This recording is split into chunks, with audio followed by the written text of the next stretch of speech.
Le résumé. Difficulté, ça va. 1 étoile sur 3. On est sur un sujet assez court. Au final, oui, dans mon sommaire, j'avais dit que ça ferait peut-être 2 vidéos, d'avoir le résumé du tome 1 et le résumé de ce qui vient après. Au final, tout ça, c'est qu'une seule vidéo, je peux le condenser. Arrive le moment où, dans la note d'intention, il va falloir commencer à taper dans le dur, à expliquer vraiment ce qui se passe. Parce que jusqu'à présent, on a un peu tourné autour du pot, mais là, maintenant, il faut vraiment rentrer dans le sujet. La note d'intention prévoit 2 gros paragraphes pour ça. Un premier paragraphe qui va peut-être parfois prendre une page entière, c'est-à-dire le résumé du tome 1.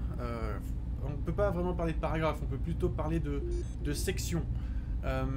Et ensuite, il y a la partie qu'on appelle « et après le tome 1 ». Toute cette partie-là, c'est tome 2, tome 3, tome 4, vraiment, si vous êtes un peu foufou. Mais n'oubliez pas que si jamais vous voulez présenter plus de 3 tomes, il va falloir vraiment être vendeur, les mecs, parce que les éditeurs, ils sont un peu frileux face à ça. En même temps, c'est normal, vous leur réclamez beaucoup de thunes. Plus il y a de tomes à faire, plus il y a de thunes à réclamer, donc forcément... Alors, ce résumé, du coup, qu'est-ce que je peux vous donner comme conseil? Normalement, vous avez été à l'école et normalement, vous savez plus ou moins comment est-ce qu'on fait un résumé. Vous avez tous des exposés à écrire, vous avez tous des mémoires, pour certains même, à écrire. Donc, vous savez que le plus important dans un résumé, c'est d'être concis. Surtout dans la note d'intention. Comme je vous l'ai dit, vous avez que 3 ou 4 pages, donc faites gaffe. Il va falloir faire au maximum aller au but. Personnellement, mon résumé du tome 1, il tient en 1 page. Top chrono. Je suis pas prof de français, mais globalement, voici les quelques conseils pour être concis. Il va falloir éviter de vous répéter. Il va falloir utiliser parfois des synonymes plus courts afin de gagner de l'espace sur certains mots. Plutôt que utiliser le mot apocalyptique, utiliser le mot chaos ou chaotique. C'est plus court. C'est des trucs bêtes comme ça, mais vous gagnez en phrases, en paraphes, et au final, vous arrivez à quelque chose de concis. Mais le mieux, c'est de prendre un exemple. Imaginons que vous commencez votre résumé par la présentation de la situation initiale du héros, c'est-à-dire la situation de votre héros avant qu'il ne commence l'aventure. Ce qui est souvent là où on commence son résumé. Notre héros est pauvre. Son compte bancaire est vide. Il vit donc à la rue. Alors déjà, il y a un premier problème face à cette première phrase. Donc imaginons que ça, c'est ce que vous avez écrit, d'accord? Votre première phrase sur votre paragraphe pour planter le décor. C'est trop long. Alors pourquoi? Comment est-ce qu'on va réduire tout ça? Voici. Alors déjà, premier problème. Mon héros est pauvre, son compte bancaire est vide. C'est la même chose, c'est une répétition. Vous dites 2 fois la même info avec 2 phrases. Il y en a une qui dégage. Il reste donc, mon héros est pauvre, il vit donc à la rue. Si on retire le donc, qui est au final assez familier, il vit à la rue, ça passe. Mais là, même encore, ça peut être encore raccourci, parce que si on comprend bien, ton gars il est pauvre, il vit à la rue, c'est un SDF. Donc au final, mon héros est un SDF. Voilà, vous venez de passer d'une phrase qui ressemblait à ça, à une phrase qui ressemble à ça. On peut pas faire plus concis. Après, attention, évidemment, à force d'être concis, vous pouvez très bien commencer à louper le message de votre résumé, donc c'est un peu compliqué, évidemment. Il faut pas non plus passer à la trappe les messages que vous voulez passer. Donc, être concis, ok, mais n'oubliez pas de faire passer le plus important. Normalement, dans votre note d'intention, vous avez expliqué le contexte. Donc, c'est-à-dire que vous avez peut-être suffisamment expliqué l'univers ou ou plutôt le lieu, le décor, etc. Enfin, toutes ces choses-là qui ont été expliquées, peut-être que c'est là-dessus aussi que vous pouvez jouer pour gratter de l'espace et ainsi éviter des répétitions dans votre résumé. Une autre petite règle, vous l'avez peut-être remarqué, mais j'ai parlé au présent. On parle toujours au présent dans un résumé. On ne parle pas au passé, on ne parle pas au futur. Parlons du passé d'ailleurs, les flashbacks. Les flashbacks de base, normalement, il faut éviter. Dans les films, vous en avez, ils sont salvateurs parce qu'ils apportent des réponses. Dans les mangas, c'est souvent plus des correctifs.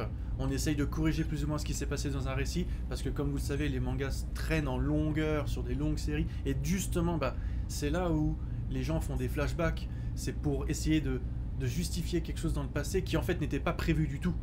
Donc, en fait, les flashbacks dans les mangas, souvent, c'est plus du pansement sur une plaie scénaristique que véritablement un truc qu'on attendait depuis le début, genre comme dans Inception. Dans Inception, quand on découvre ce qui se passe avec la femme du héros, au bout d'un moment, t'es content. Parce que tu l'attendais, parce que tu voulais savoir qu'est-ce qui s'est passé en fait avec sa femme. Tu voulais le savoir. Un flashback, n'oubliez pas, est une technique de manipulation. Ce n'est pas un pansement. Mais si jamais vous décidez d'en mettre parce que justement c'est prévu, à ce moment-là, c'est peut-être le seul moment où vous serez autorisé à parler au passé. Mais attention, partez vraiment du principe que le résumé, c'est au présent. Une fois que vous avez écrit tout votre résumé du tome 1, faites gaffe aussi à votre fin. Il faut qu'il y ait ce qu'on appelle un climax ou un cliffhanger. Je sais jamais, putain, je sais jamais. Climax ou cliffhanger, dites-moi dans le chat, vous savez à chaque fois. Bref, il faut qu'il y ait une scène d'action, ou plutôt une scène... Non, pas une scène d'action, une scène de suspense qui coupe une action en deux en général, et qui laisse en suspens un truc qu'on veut savoir, d'accord? Pour que ça incite la personne à vouloir lire le tome 2. Tu sais, un peu comme tous ces films trop bien que tu regardes, et paf, il y a la pub. Tu vois, bah c'est pareil, il faut faire pareil.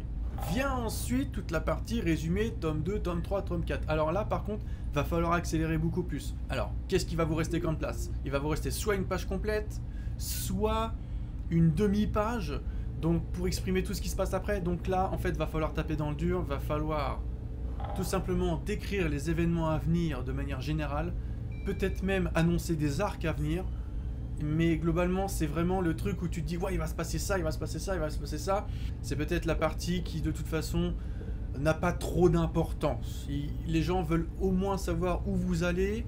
Vous répondez peut-être à ce fameux climax cliffhanger qui était au tome 1, mais voilà, globalement il va falloir de toute manière dans ce résumé, si l'éditeur veut comprendre, il va falloir au bout d'un moment qu'il vous appelle, qu'il vous passe un coup de fil, ou alors qu'il vous voit en vrai, qu'il y a un rendez-vous, qu'il y ait des choses qui se disent à l'oral, parce que de toute façon vous ne pourrez pas tout mettre à l'écrit. Et c'est là où je veux en venir, c'est qu'au bout d'un moment, l'écrit c'est bien, mais sachez que le rendez-vous oral sera salvateur au final. C'est ça qui va vous aider réellement à expliquer votre histoire. Partez du principe que vous ne pourrez pas tout expliquer. Mais n'empêche, si je devais donner un conseil dans tout ça, ce serait évidemment de vous limiter à 3 tomes, ce serait évidemment de prévoir que éventuellement votre manga ne marchera peut-être pas, et ça c'est très important pour l'éditeur, parce que on sait tous que quelque part on dit 3 tomes, mais quelque part on sait tous qu'on a envie de faire une série longue, on le sait bien, ou alors pas forcément longue, mais au moins 10 tomes, et 10 tomes, même ça l'éditeur il n'est pas prêt à l'entendre.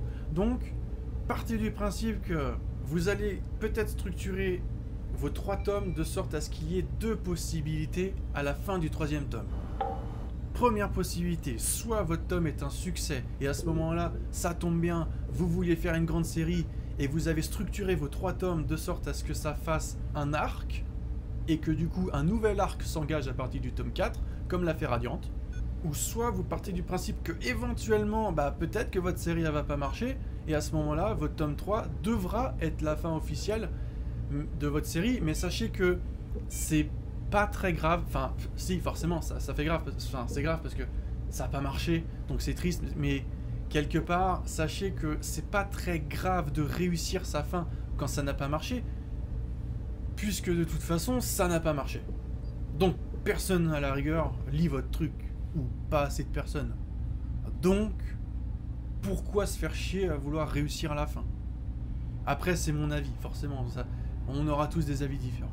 Donc n'oubliez pas, restez au présent, soyez concis, essayez d'avoir une vue d'ensemble de loin à partir du moment où vous passez le tome 1 pour expliquer tac tac tac tout ce qui se passe vraiment de manière explicite et donner une issue de secours à votre éditeur en disant ok, à partir du tome 3, soit il peut se passer ça, soit il peut se passer ça, tout dépend de comment se déroule la publication de la série. C'était à peu près tout ce que je pouvais vous dire sur les résumés. À la vidéo prochaine.